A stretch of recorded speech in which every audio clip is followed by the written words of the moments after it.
I am the tofu golem. Please enjoy the video. You start by opening the camera and switching to manual or pro mode.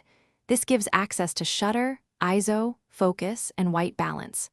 Once done, choose the highest resolution and RAW if you plan to edit because it preserves detail. Make sure the phone is stable. Use a tripod or rest it on a firm surface. Then tap to set focus and lock exposure. This prevents the camera from hunting while you adjust other controls.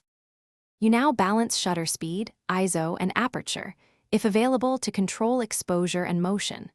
Start with a baseline shutter, 1/125 for general scenes, faster for movement, slower for light trails. Then lower ISO to maintain clean shadows and raise it only if exposure is too dark. After that, manually focus with the focus control and magnify the preview to confirm sharpness, because autofocus can miss small details. This precise control is why manual mode yields superior results. You finish by dialing in white balance to match the light source. Use the manual preset or the eyedropper on a neutral surface so colors read correctly.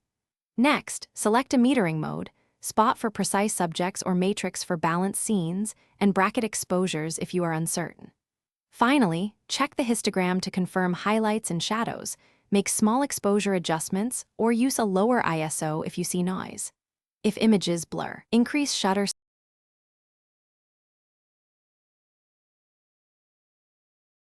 Thanks for watching. Consider subscribing if we helped you today.